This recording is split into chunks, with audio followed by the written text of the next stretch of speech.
Audio Jungle.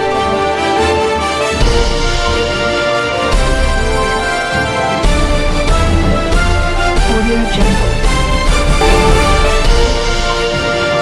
ये छत पे चढ़े हुए वो डीजल लेके वो मर जाएगा किसी का बाप। देख लिया आपकी प्राथमिकता कितनी है। अरे आप पूरी बात बताइए क्या स्थिति है। प्रिंसिपल पर हत्या का मुकदमा लिखा प्रिंसिपल पर लिखा जाए जिनकी वजह से ये नौबत आ गई है।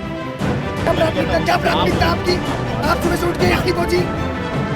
मैं पोर्टल खोल दे रही हूँ, फिर यही है जो कल को मना कर देती कि मेरे पास कोई आदेश नहीं। इन्होंने बच्चों का साथ छात्राओं का विश्वास खत्म कर दिया। पेट्रोल की बोतल लेकर चढ़े बिल्डिंग के ऊपर आत्मदाह का किया प्रयास। फायर ब्रिगेड, पुलिस प्रशासन, एम्बुलेंस समेत अन्य विभाग मौके पर मौजूद। अगर छात्र छात्राओं द्वारा हो गई कोई दुर्घटना तो कौन होगा जिम्मेदार? एक बार फिर गरमाया छात्र छात्राओं और महाविद्यालय के बीच विवाद।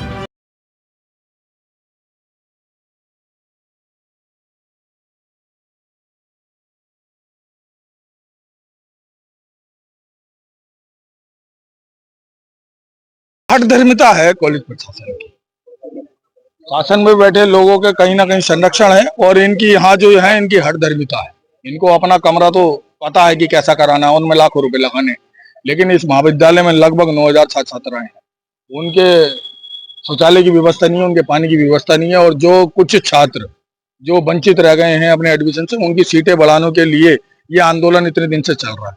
लेकिन जिस महाविद्यालय में मुझे लगता है इस राधे हरि के इस महाविद्यालय के इतिहास में पहली बार कोई छात्र 100 घंटे भूख हड़ताल पर बैठा, इतिहास रचा है उस रिंकू बिष्ट ने।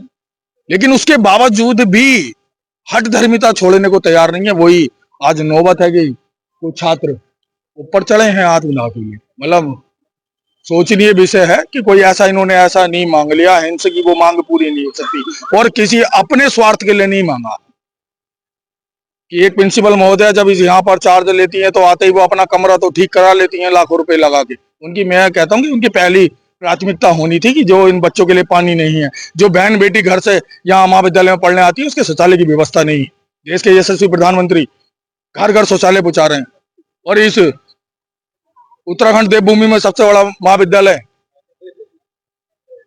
तीसरे नंबर पर आता है क्षेत्रफल में, तो इस उत्तराखंड का सबसे बड़ा है और उसकी स्थिति ये है।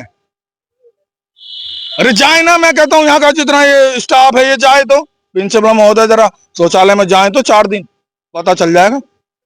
लेकिन इतनी हठधर्मिता ठीक नहीं है। ये वानर सेना फूंक देगी लंका।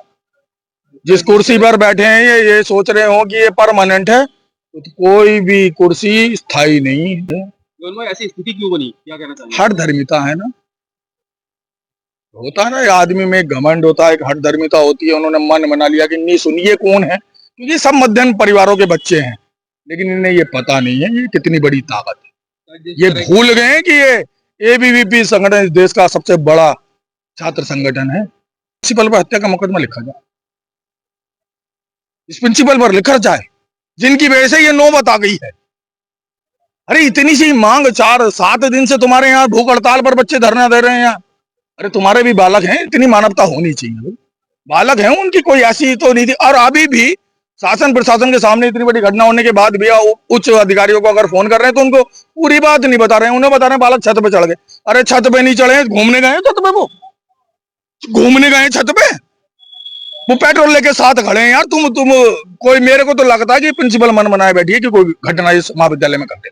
और मैं तो आपके माध्यम से कहना चाहूंगा कि ऐसे प्रिंसिपल को तत्काल यहाँ से भैया कहीं और भेजो जी, हमारे इसे महाविद्यालय को बचाओ और इन बच्चों की जिंदगी इनसे तो जरूरी है और इन पे तो जांच बैठाई जाए और देखा जाए जो इन्होंने आने के बाद जो जितना बड़ा ताम तबेरा किया है यहाँ, आते ही लाखों रुपए की बंटरबांट की है, उस पर कमेटी बिठाकर जांच की जाए और अगर ये दोषी पाए जाए तो इन्हें घर बैठाया जाए और जितनी अब तक की तनख्वाह दी है इनसे तो रिकवरी करवाने की स्थिति में कहूँगा शासन सरकार से मांग करता हूँ कि ऐसे जो लोग कुर्सियों पर बैठे इनकी जांच होनी चाहिए। अभी आप प्रिंसिपल से बात कर रहे थे, उन्होंने कुछ कहा है आपसे? क्या कहा है और बच्चों के लिए क्या कह रहे हैं? कुछ नहीं कहा है। वो ये कहते कहते इन बालकों से तो उन्हें लगभग साल भर हो गया कि मैं पोर्टल खोल दे रही हूँ, फिर यही है जो कल को मना कर देती कि मेरे पास कोई आदेश नहीं है। इन्होंने बच्चों का साथ छात्राओं का विश्वास खत्म कर लिया है। अब कोई भी छात्र छात्रा इनकी बात पर विश्वास करके राजी नहीं है। अब वो इन्हीं के जैसे हो गए। इनको भाई हमको लिखित में चाहिए, लिखित में दे दो और हम सारा धरना और जो चीजें हैं उसको समाप्त कर देंगे। और उसके लिए अभी लेटर लिख रहे हैं शायद, और मेरे को लगता है कि आज तत्काल में यूनिवर्सिटी से भी कोई ना कोई सीटें बढ़ाने के लिए कोई ना कोई लेटर आ जाए। सर सारे जनप्रतिनिधि भी आ गए थे, सबने इनको मनाने का प्रयास किया, सबने इन्हें समझाने का। कुछ नहीं है, मैं तो इन लोगों को नमन करता हूँ यार। वर्षों के बाद कोई युवा रिंकू बिष्ट आया है क्षेत्र में, छात्र छात्राओं की बुलंद आवाज बना है कि जब तक मांगे पूरी नहीं हो तब तक कोई कंप्रोमाइज नहीं। बहुत अच्छा है ये, इस काशीपुर के लिए, भविष्य के लिए भी अच्छा है कि वर्षों के बाद कोई एक ऐसा छात्र नेता उभर के आया है जिसने अपनी जान पर तो बना ली, लेकिन जब तक मांगे पूरी नहीं हुई उठा नहीं। अस्पताल भी गया है तो वहां से डिस्चार्ज होने के बाद पुनः महाविद्यालय में है। मैं ऐसे युवाओं को नमन करता हूँ, और जितनी इनकी पूरा छात्र संगठन और जितने युवा साथी ये संघर्ष में सारे एकजुट हैं उनको नमन करता हूँ। और कोई ताकत नहीं है इनकी मांगे पूरी ना हो, रोक के दिखाएं, इनकी मांगे पूरी ना करें, शासन प्रशासन करके देखे जरा, इनकी मांगे तो पूरी करनी पड़ेंगी प्यार से। ये बहुत भोले वाले छात्र हैं, प्यार से मना लो तो मना लो, वरना ये डंडे के जोर पे मानने वाले। ये बेचारे प्यार से कहते रहे, इनकी नहीं मानी, प्यार से मानने ली होती तो ये नौबत नहीं आती। अब है दिख रहा है, अभी भागे फिर रहे हैं ना, अभी तो और देखो शाम तक ये ना करें मांगे पूरी इन छात्रों की, पता चल जाएगा इनको।